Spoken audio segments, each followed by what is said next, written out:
How you doing, everybody? It's Sal Valentinetti. My thoughts and prayers are with each and every one of you during these difficult times.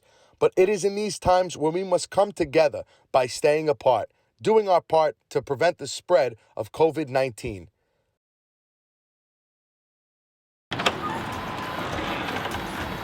Oh, how you doing, everybody? Sal Valentinetti here again, and I am so pleased to announce that the team at Growing Up Italian and I have been working on a great new digital series called Get in the Car. Unfortunately, we've had to put a stop to filming for now to do our part in stopping the spread, but we have some great stuff in the vault we'd like to share with you. So please, on behalf of myself and Growing Up Italian, we'd like to present to you a wonderful preview. Oh my God. All right. Enjoy. I love yous all, and my thoughts and prayers again are with you and your families.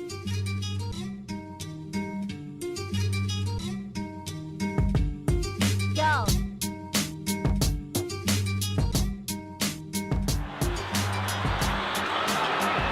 There you go. Thank you. Thank you. So we're here, we're at LuLus, Franklin Square. I was supposed to pick up Anthony. I don't think he understands the whole idea of getting the car, but he said something about he wanted to drive his new truck here. I haven't seen it yet, so what is? What? You said you got a new truck. It is a new truck. What kind of truck? What kind of truck is that? It's got a hatch. It looks like a sedan. All right, it's a sport utility vehicle. Why? Because I can't tow a house. No, it's not a truck. This is a truck. That's a black school bus. This was a Silverado, and then they did it up, and now it's got a thing. This is a truck. That's a truck. This is the black school bus. All right. When you get another one, like when you get a twin for your wife's car, you don't want to drive them anymore. I can tow both of them. And I can get there quicker. Can we go inside of my espresso? I'll get white walls for my non-truck. Yeah, I need coffee. Truck. I need my truck. I just want an espresso. Okay? I didn't come here to talk about my truck. Well, I already got coffee because you took a year to come 5 blocks. It was traffic on Franklin Avenue. I thought your truck was Hi, fast. can I get you guys anything? I'll have an espresso and a muzzle to Sal. You got it. I'm good, Lou. Thank you. Good. How's the bacon? Good. Yeah. He just filled up a diaper with number 2 when I ran out of the house. So, how is it like with traveling and everything? You have It's hard. Newborn. It's hard? Tough. My wife doesn't look at it as I'm working. She looks at it as I'm able to escape. Yeah. So I get cursed out by her. But listen, I did this so I see my kids more. So overall, I still see them more than, when I was working full time. You have a flexible schedule. Yeah. Do you feel like Thanks, Lou. Yeah. you feel like now you're kind of your own boss? You can work it out and all that. Well, no, I'm never my own boss. I just feel like my wife's my only boss. Never my own boss. I don't make decisions. But you have the flexibility. It's still tough because there's so much demand out there right now and it's growing. So, whereas 4 months ago I was away for 2 days, now I have times that, like this week. 4 months ago. Yeah. That's not a lot of time. No. Well, that's the toughest part. Is it's happening so quick. It's almost. You know how it is. When it gradually happens, it's easier because you're able to adjust. When it happens overnight. It happens seriously. 4 months ago, the longest I was away was 2 days. Wow. Now this week I'm going to be away from Thursday to Monday, and a week after I'm going to be away for 7 days. We've got Chicago, we've got Florida, we've got Rhode Island, we've got Massachusetts. So being away for anything longer than 3 days is tough. Did you always know that this was gonna happen? Like, No. did you know that eventually No. you would pursue comedy? I knew I was going to do comedy. When I got back into it, I did it 15 years ago, but brief. That's something that you always say. Yeah. I got back into it. So 15 years ago, you gave this a shot. A lot of open mics. It was, 4 minutes here, 6 minutes there. And then when I got back into it, I ended up renting out a theater. This is before you even met Michelle. Yeah. Wow. Michelle didn't meet me as a comedian. Right. Yeah, so it's a harder adjustment for her. You hungry? Yeah, dude, I'm not ignoring you. It's just that I'm sitting in front of a bakery showcase and I'm salivating. You gotta get something. That's why I'm facing this way. Smart move. Yeah, because I'm I have a problem. If I turn that way, and I have any bit of hunger, You would be ignoring me. Yeah, I'm going through that case. I'm trying to pick out mentally what I want. Yeah. What's the healthiest thing you think that's there? Oh boy, probably the strawberries on top of the strawberry shortcake. But that's not. I'm gonna have a nothing cookie. I think I'm gonna have a shvoyedel. I think I'm gonna join you. I've been sitting here with coffee. I haven't had a pastry or anything. Talking to you. I'm still salivating. There you go. Thank you. Oh, this is funny. So our shvoyedel, it's like our trucks. Because your truck and your shvoyedel. It's a full-size shvoyedel. Yeah. And that's the purse that the shvoyedel carries around. You know what other similarities it has with our trucks? Yeah. You're gonna move a lot slower than me after that. You're probably right. Just like your big truck. Yeah. Right, so enjoy your school bus shvoyedel. Oh my god.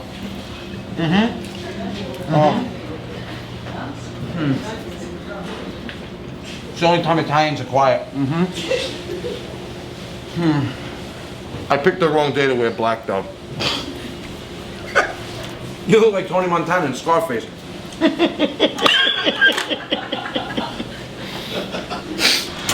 You start by renting out a 450-seat room. Yeah. And you pretty much sell the room. Sold out. You sold out the room. Sold out. Completely. Yeah. What kind of feeling is that? Oh, it was crazy. I mean, it was mostly family and friends, but I mean, you know, you got. I always look at it from a numbers standpoint. All my shows are mostly family and friends. Well, I mean, it's good to start off like that, but you know, it's a numbers game. So if you have 450 people and you make them laugh, like again, you've been to my shows. I don't want you laughing. I want your stomach hurting. And if you get that for an hour, 450 people tell 20 people each. I mean, the numbers are insane. Now you're talking about 9,000 people that know who you are or what you did. And that just keeps growing. So that's why I wanted to do a big theater my first time back. People hear about that. There's buzz. Now you start getting booked in clubs and things like that. Governor's was the first club to ever book me. And how many nights did you sell out there? I sold out my first night. It was Thanksgiving. Black Friday. First time, 2018. It was at Belmore, brokerage. Sold out my first time there. And since then, between brokerage, McGuire's, and Governor's in Levittown, I've had 14 sold out shows. And while you're doing these shows in the beginning, you're still working for the dealership. Still a finance manager. Because that's your bread and butter. That's how it's been. You're not 100% sure how this is going to go. No. As it starts to build, how does the conversation come up now? Where you're like, okay, I think this is the path that I'm going to take. I think I'm ready to leave my day job. The conversation was quick. I said to my wife, I want to leave my job, and she said no. That's how quick it was. But how was that conversation with your wife? Because you had a baby, you know, Gabriella's at the time, what, 3 years old? 3 years old? Yeah. You know? And we didn't know we had one on the way. We found out literally 3 weeks after I left my job. We had one on the way. Yeah, it wasn't good. I said to myself, if I can make the same thing that I'm making at work financially within the first quarter of 2019, I'll give it a shot and I'll dedicate 100% of my time. So I was up till 4 o'clock in the morning making videos and then being at work, leaving my house at 7 to get to work by 9, coming home at 8, going in the basement making more videos. I never saw my family. And my wife was getting agitated. So I said, well, the only way to see you guys and still put more effort is to leave my job. Wow. I said, if it fails, I'll go back to work in December. I said, give me 9 months to make this work. And she almost left me. She goes, you're leaving your job, you're going against what I want. I thought that was just like a hypothetical. Oh, when I talk about it on stage? No, but then we had a conversation. She was like, "No, I had the papers ready to go." No, she was gonna leave, and because she looked at it as I was being selfish, where in reality, Could you start that? She looked at. Yeah, she looked at me leaving my job to pursue a dream as at first it's selfish because I had a family, where in reality I was doing it for my family. They were the ones that were motivated. You wanted to spend more time with them. I was working every Saturday. Ended a month in the dealership, you have to be there, so I never went trick-or-treating with my daughter. And I just, my daughter was starting soccer. I was missing all the games. So I said, if this happens, I could be my own boss. I said, forget about the money. Let's say I make the same exact thing I'm making at work, which was good. I'm fine. And 4 months into it, she started seeing, she started coming to more shows, seeing the response from people. My comedy relates. You think that I'm in your house as you were growing up, and I love that because it's not only Italians, it's Italian, Portuguese, Greek, German, Argentinian. They all grew up with that old school feel. Yeah, that old school feel. It's not necessarily off the boat Italian. No, it's off the boat in Everyone general. who has a parent who's an immigrant, with an accent or something, They have the same manual. the way your father mispronounces words. Yeah. And how funny that is, and kind of like everybody can relate to that. Yeah. Who has a parent They all have or a that same family member. instructional manual growing up. Yeah. And once she started seeing it picking up, where now we're getting booked.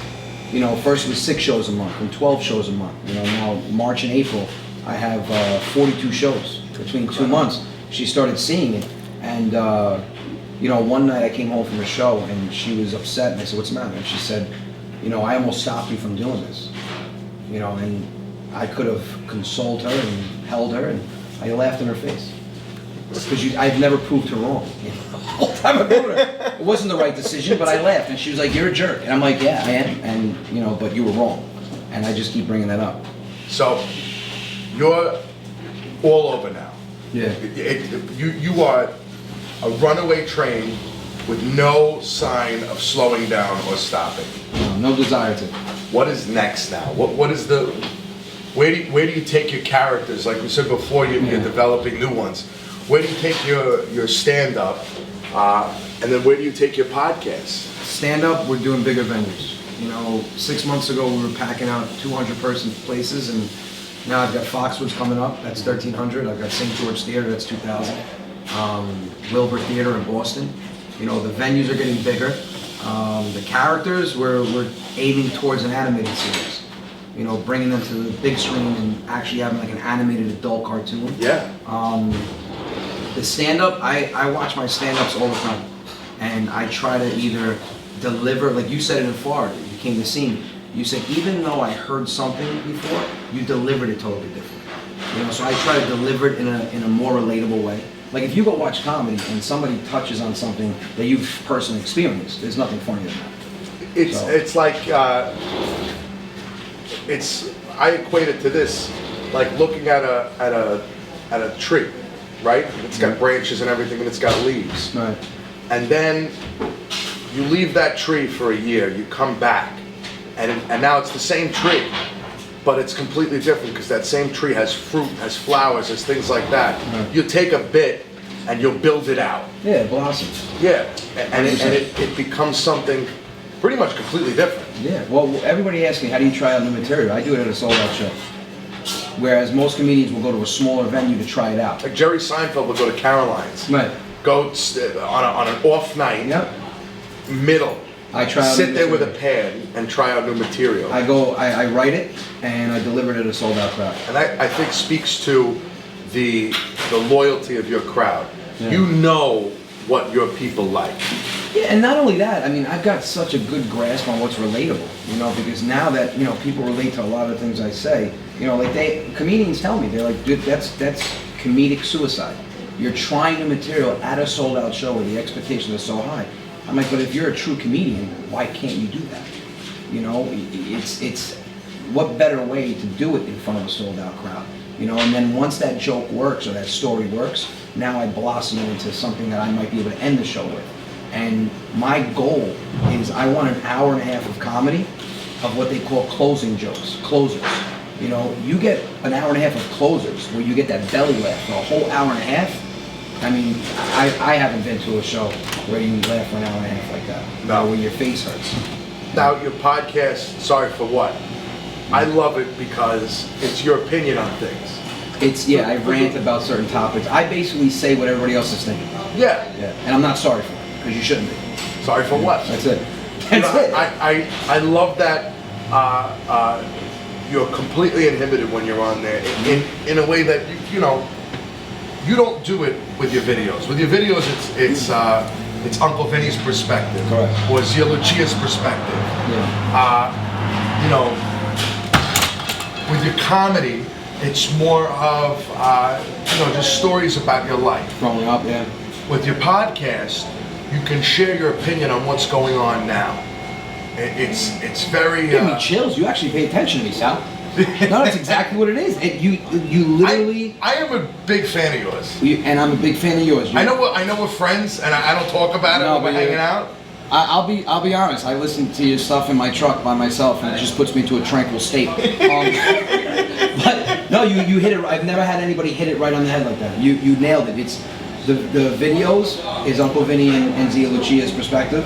My comedy is me growing up, me with my family, me with my kids, me with my wife, and my podcast is a way or an outlet for me to, you know, bring up topics or current events that people are reading or watching and giving my take on it. That's exactly what it is. So you have every aspect of comedy you possibly have. Yeah. You know, you've got their outlook, you've got my outlook, and then you've got stuff that you and I both read or see in the news, and I'm ranting about it, and, you know, at times telling what your thoughts might be on that, and being real about it. Yeah. You know, I don't sugarcoat. Sugarcoat is not my forte. No. I can't. I can't bite my tongue. You take criticism so well, too. You got it. Because you kind of just go, okay, well, that's your opinion. Yeah. This is mine. I had a guy write me the other day, and it was a video that has 2.6 million views. And most of the comments, I'd say 98% of them are positive. And he goes, I don't know what anybody finds is funny. This is the dumbest video I've ever seen.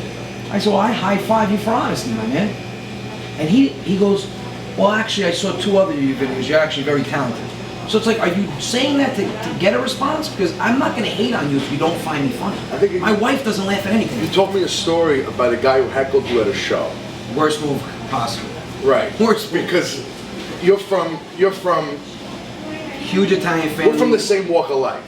We had a lot of friends growing up, and all those friends did was break balls. My family, who needed friends? So here's a heckler, right? Yeah. He's coming at you, you come back at him. He ended up leaving. He ended up walking out, but didn't you see him at the end or afterwards? Yeah, he stuck around for me. And he came up to you and he said, you know what, I got a lot of respect for you. So he started by, and you get these guys sometimes at comedy shows, they want it about them. And you can have your own opinion, but heckling is a sign of disrespect. You're paying for a ticket to see somebody perform, and yet you're not giving them the ability to perform. That's why I like the way you share your opinion, because you're saying, this is what I have to say. I'm not sorry for it. No. If you have a different opinion, that's fine, it's yours. You're entitled to it. Yeah. I'm not telling you have to share my opinion, I'm just telling you what my opinion is. You don't have to like it. I want you to come back at me and tell me if you don't like it or not. That's how a discussion is formed. Sorry for what is Tuesday nights. Tuesday nights at 8 o'clock. And you can find the Rodia Comedy on Facebook. Anthony Rodia Comedy. Anthony Rodia Comedy on Facebook. Yeah, or govsradio.com. Govsradio.com. And then, what is your projection for your series? Do you think maybe by the end of 2020 we'll be seeing our favorite characters? The animated series? And what they actually look like. So I had them sketched out. I think we're finalized on that, but. So you're telling me Zia Lucia doesn't have 5 o'clock shadow? No. Okay. Ironically, she does when I do. Yeah, that's crazy. Isn't it? No, I got big plans, man. I want 2020 and 2021. I'm going to make a bold prediction. 2021, I'm at MSG. Wow. Yeah. Madison Square Garden by next year. Yeah. Saying it, like, hey, listen, I'm a firm believer. You want something to happen, you got to say it and put it out. We're in Franklin Square. There's a good chance I could find an Italian church to light a candle. Yeah, right up the street. There you go. Yeah, but I'm a firm believer of that. You want something to happen, you got to let it out. Say it, let it out into the universe. I believe it can happen. 100%. I believe it can happen. Right. I just promise me one thing. Yeah. Promise me one thing. When you do Madison Square Garden, just a couple tickets for my mother. You got it. You got it. 100%. You got 12 tickets on me to Madison Square Garden. I think I could swing that. I'm gonna finish my for you though. Yeah, I'm gonna finish my bottle of water. Staring at you. That's right. It's the good stuff right here. It's nice, man. pH balance.